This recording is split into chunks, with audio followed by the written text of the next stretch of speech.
Everybody, it's Sally. Guess what? It's my 4-year surgiversary, or whatever you like to call it if you don't like surgiversary as a term, which I totally understand why you would not call it a surgiversary, but it is 4 years this Saturday, November 2nd, 4 years to the day that I went in and had gastric bypass surgery at George Washington Hospital in Washington, D.C. Dr. Fred Brody, was and still is, as far as I know, a bariatric center of excellence. I was very, very grateful to have that opportunity. He is a phenomenal surgeon, and they really worked with me through Kaiser Permanente to have the surgery I needed. I went in. Those who do not know my story, I started the process. Let's see, I just turned 56 last Saturday, and so 4 years before I was 52 going, no, let's see, 4 years, I would have been 53 because I would have, yeah, no, 54, 50, whatever, 56 minus 4 is 52. But the year before that was the whole process trying to get it done. I was like 51. Okay, so anyway, I have a video I need to play someplace for y'all see, because I have a video of when I first started, the very first video I made, because I didn't make videos in the beginning because I didn't know how to upload them. So from November 2nd till like early January, I think I did make January, I made a dance video, a private dance video, doing Brick House for a friend. And after that I started making videos. And last week on my birthday, when I turned 56, I did another dance video, but I did it just spontaneously. I wanted to just partay, and I played Celebrate, and I jumped around in here in the office and danced and whatever. And I put that on Facebook. Lord help me. It's actually not gone viral, but people have shared it that it's ended up in places I don't even know who these people are. So they're giving it to their other old girlfriends that are having a birthday or something and saying, "This reminds me of you, Myrtle May." So anyway, I'm not viral, but I'm getting out there. What can I say? I hope they don't track me down. Anyway, I wanted to just celebrate with you. A lot of things I want to celebrate, and I want to make. I have a couple of notes that I wanted to share, and yeah, it is still going. Okay. I am, since you saw me last, still having my weekly massage. I must say that is the best therapy I have ever had. I could have gone for talk therapy or mental health therapy or psychiatric therapy. God knows I've needed that my whole life. As a matter of fact, as a child, I remember saying to my mother, "Couldn't I please go get some help?" That was back in like 1968. Nobody sent their kid to therapy back then, but I knew back then I couldn't deal with all the inside stuff in here, and I wanted to process with someone who would have been affirming or responsive, and sadly my parents were unable to give me what I needed in here. I don't remember any abuse. I don't remember anything of anybody, anything. I just know that I was born needier than the average bear and did not have my sense of belonging or love or unconditional love, things met in my childhood. And that's how I ended up being 268 pounds at one point in my adult life and heavy all my childhood. There's a picture that I posted on Facebook working through this Brené Brown Oprah course that I'm taking right now, also with Janie and Nisi D and Julia RH. And that's very healing and very freeing. It frees you from shame. It teaches you how to set healthy boundaries.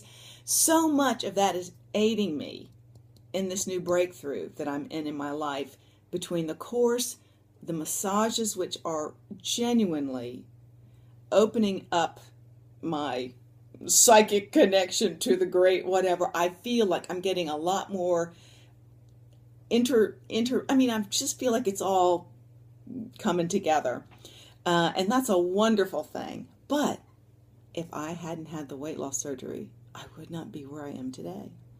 I would not feel as alive and vivacious and hopeful. And I just wanted to give a little of that back today. So, 4 years later, what do I think? Well, I was just watching somebody who's very sweet and shouted me out on several videos and comments and thoughts that I've shared over the years. And it reminded me about that first year anniversary. I wrote a page, or several pages. It was just like I couldn't stop writing because one thought would lead to another thought would lead to another thought, which is kind of what's happening now with this Brené Brown e-course, because you get these little writing prompts and you have to think about it, and then all of a sudden I'm just, journaling like mad and painting besides. It's wonderful. So when I'd reached that 1 year, I mean, it was profound that first year, profound. And it changed me forever. And it was a growing year. Oh my God, what a growing year. You all have been through your first year, You've got to figure stuff out. You've got to make sure I went through the whole, I don't want my sex on the plate anymore. I don't want to be food fixated.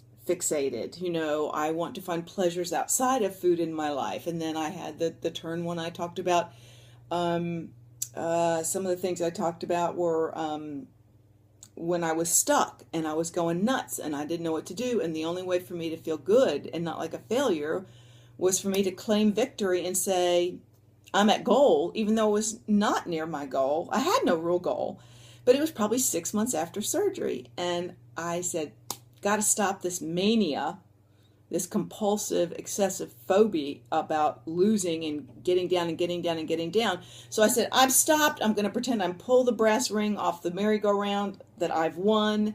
And I'm going to say, you have completed the task. You have crossed the finish line. You are done. However, I will continue to do all the right things that you should do, but I'm not going to think about how far I need to keep getting forward. But you know what? That was the best thing I ever did.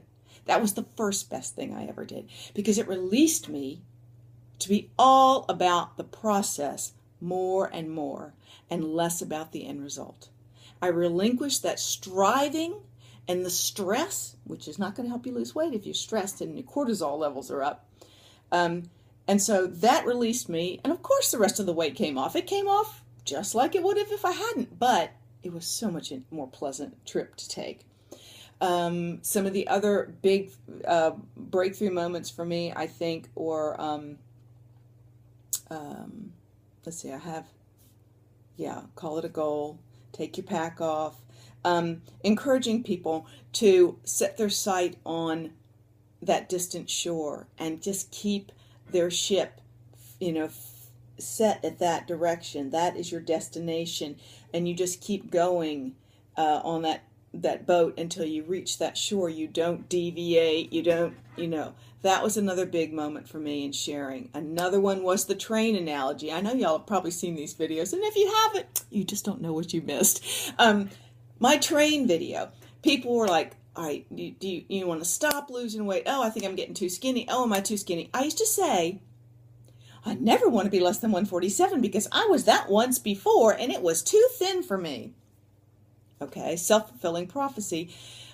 That was just that whole body dysmorphia talking, and you have to get used to things, and you need to take it slow, and the slower you take your process, the better you are able to ingrain the lessons that are going to transcend the weight loss part of your journey and to the rest of your life journey, okay? Your life journey.